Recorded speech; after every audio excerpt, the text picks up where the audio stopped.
O Departamento da Verdade, volume 1, quadrinho publicado aqui no Brasil pela editora Devir. Esse volume 1 aqui chama O Fim do Mundo. Ele é escrito pelo James Tynion IV, que é um cara que fez quadrinhos como A Bela Casa do Lago, Something's Killing the Children e Batman, e é desenhado pelo Martin Simmonds, que fez quadrinhos como Drácula e Dying is Easy, que é um quadrinho que nunca saiu aqui no Brasil, mas pelas imagens parece muito interessante. E esse quadrinho já saiu aqui no Brasil tem um certo tempo, ele saiu aqui em 2022, então eu imagino que muita gente já tenha lido ou pelo menos conhece esse quadrinho. Eu sempre tive muito interesse nele, mas eu me senti afastado dele por causa do preço, porque apesar de ser um quadrinho com capa cartão e tudo mais, é um quadrinho bem caro até da editora Devir, acho que uns R$150 mais ou menos.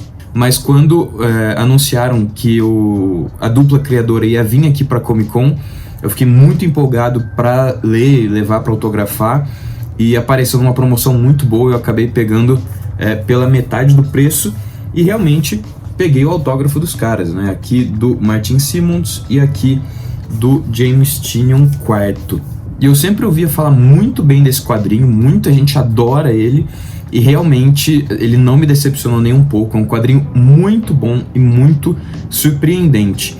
E esse quadrinho vai falar sobre um grupo meio que atua junto com o governo, chamado o Departamento da Verdade, que é um grupo que meio que ele age nas sombras, que ninguém sabe que ele existe, e as pessoas nem podem também saber que ele existe, porque isso ia abalar as estruturas do mundo, praticamente, porque esse grupo lida com teorias da conspiração e com o poder da crença, o poder do que as pessoas acreditam. E teoria da conspiração é uma coisa que sempre me interessou muito, né? Não que eu acredite nelas, muito pelo contrário, aliás, mas eu sempre fui muito fascinado por teorias da conspiração. Eu sempre quis saber as teorias que existem, por que as pessoas acreditam tanto nisso. Algumas pessoas até morrem para tentar provar suas teorias, e isso sempre me fascinou muito. Então é um quadrinho que eu tinha certeza que eu ia gostar. E no universo aqui do quadrinho, a verdade, o que existe no mundo real, não importa. O que importa e o que molda o mundo é realmente no que as pessoas acreditam, né? Se um número suficiente de pessoas acreditar muito em alguma coisa, essa coisa vai se tornar realidade. Ou uma coisa que é realidade, se um grupo determinado de pessoas acreditar que isso não é verdade, essa coisa deixa de existir. Então vai falar aqui sobre várias teorias da conspiração, como terraplanistas, né? Essa é a primeira citada aqui no quadrinho. Vai falar também sobre teorias envolvendo a morte do presidente Kennedy, né? Que foi morto pelo Lee Harvey Oswald em 63. Vai falar também sobre reptilianos, sobre alienígenas, sobre pé grande, sobre muita coisa que muitas pessoas realmente acreditam ser verdade. E logo no começo do quadrinho a gente vai ver o personagem principal, que é um agente do FBI chamado Cole Turner, que ele vai encontrar provas irrefutáveis de que a Terra realmente é plana, né? Ele vai se encontrar com um grupo que vai levar ele até os confins da Terra, e lá vai ter uma parede colossal, assim, que é onde o mundo acaba, né? Não tem como seguir depois dessa parede. E isso meio que vai fazer com que tudo que ele acredita, ele comece a duvidar, né? Porque se a Terra é plana, o que mais pode ser verdade também?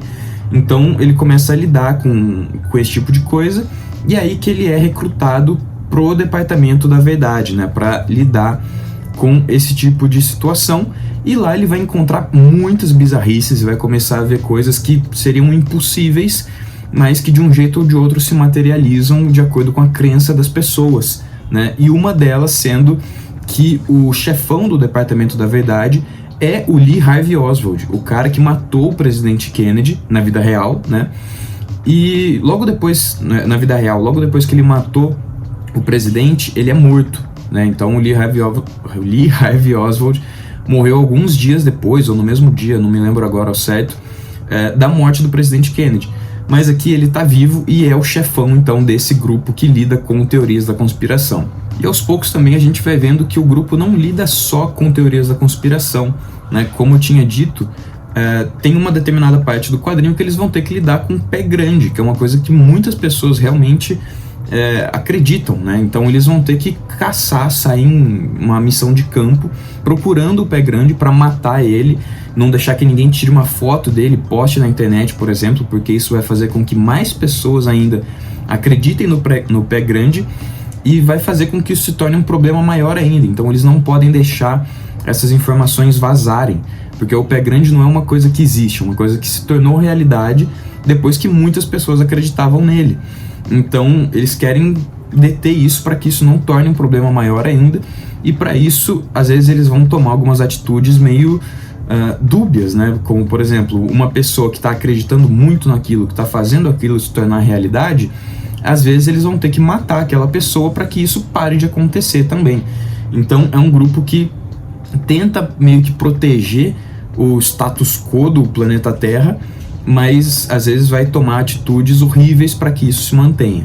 E o Cole, né, que é o personagem principal, ele é extremamente importante porque ele não foi recrutado à toa só por ter topado ali com a informação de que a Terra pode ser plana ou não.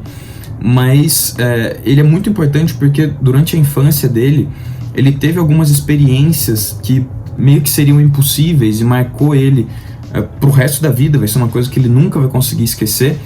E aos poucos, enquanto ele vai trabalhando ali no departamento, ele descobre que essas coisas com que ele teve contato quando criança, que ele achava ser um pesadelo, isso pode ser verdade, né? Isso pode ser uma manifestação de uma coisa que ele e outras pessoas acreditavam muito também.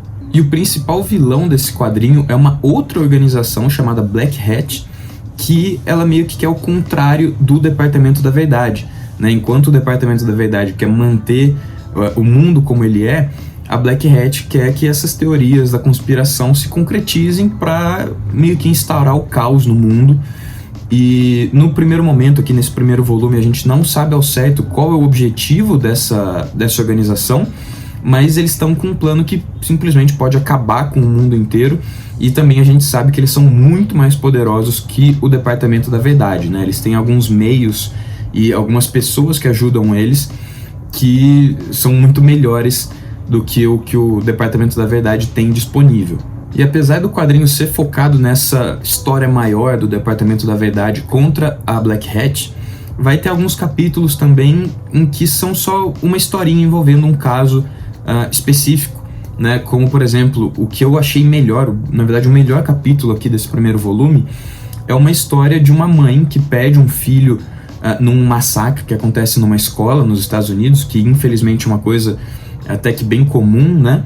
E lógico que isso vai afetar muito ela, mas isso também vai começar a afetar alguns malucos que acreditam que o massacre nunca aconteceu e na verdade tudo isso está sendo feito pelo governo para que as armas sejam banidas, né? E o grupo armamentista não quer que isso aconteça e começa a transformar esse caso numa outra coisa e tudo mais. É um capítulo bem pesado, acho que é o mais pesado aqui do quadrinho, mas também é o que eu mais gostei. E a narrativa desse quadrinho também é muito lenta, bem mais lenta do que outros quadrinhos do próprio autor até, né? Como A Bela Casa do Lago e Something's Killing the Children. E essa coisa da narrativa lenta é uma coisa que eu acho que pode afastar alguns leitores e fazer com que algumas pessoas achem até chato em alguns momentos, porque é um quadrinho com muito texto, vai ter muitas partes de explicação que você tem que prestar atenção mesmo para depois ter uma revelação mais para frente no quadrinho. Vai ter algumas partes também de texto corrido, como se fosse o diário de algum personagem aqui. Então é um quadrinho que exige uma atenção maior do leitor, mas eu também acho que o leitor que se empenhar na leitura do quadrinho, realmente prestar atenção, ler com calma, é um quadrinho que vai recompensar muito, né, o leitor, e eu acho difícil, sinceramente, alguém não gostar quando entrar no ritmo da leitura e tudo mais. E dos quadrinhos do James Tynion IV que eu li até agora, que são esse, A Bela Casa do Lago e Something's Killing the Children, esse foi o que eu mais gostei de longe, assim. Eu realmente gostei muito mesmo desse quadrinho e acho que é o que mais tem probabilidade das pessoas não gostarem, justamente por causa dessa coisa da narrativa. Mas eu acho que se o leitor passar por isso, também vai se tornar um dos preferidos dele, como foi o meu caso. E apesar de serem quadrinhos completamente diferentes, parece que o James Tynion gosta muito desse tema de alguém acreditar em alguma coisa e essa coisa se tornar real, né? Porque é mais ou menos o mesmo esquema do Something's Killing the Children, porque lá os monstros são criados a partir de crianças que acreditam nesses monstros, né? E a partir daí eles se tornam reais. Então, mesmo sendo completamente diferentes um do outro, é muito legal ver como esse autor trabalha o mesmo tema de formas tão variadas. E os desenhos do Martin Simmons aqui nesse quadrinho também estão muito bons e é muito impressionante ver o trabalho que ele faz aqui. Eu nunca tinha visto nada desse cara, do Martin Simmons, mas eu gostei demais e com certeza ele foi muito influenciado pelo Bill Sienkiewicz, né? É um desenho muito maluco, muito sujo, muito rabiscado. Algumas vezes parece uma coisa mais abstrata que você não consegue identificar direito o que é num primeiro momento. Você tem que gastar um tempo a mais ali apreciando a arte do quadrinho. E esse estilo de arte causa um medo maior ainda de alguma criatura ou de situação que ele quer passar, né? Esse traço dele deixa o quadrinho com muito mais cara de terror do que suspense, na minha opinião, apesar de ser um quadrinho mais de suspense. Mas, enfim, eu gostei muito do desenho e quero muito que outros quadrinhos desse cara saiam por aqui também. Mas era isso que eu tinha para falar hoje. Essa foi a minha resenha do primeiro volume do Departamento da Verdade. Já li o segundo volume também, mas ainda não sei se vou fazer uma resenha, depende da recepção desse vídeo aqui. Mas deixa aí nos comentários se você já leu esse quadrinho, se você gostou, se você não gostou, se você já leu outras coisas do James Tynion também, que é um autor que eu tenho gostado bastante.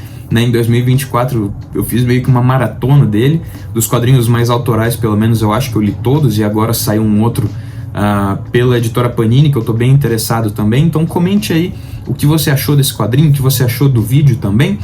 Não esqueça de deixar um like, de se inscrever no canal, de compartilhar com alguém que você acha que pode gostar desse tipo de conteúdo também. Ative o sininho para não perder nenhuma notificação de vídeo que apareça por aqui.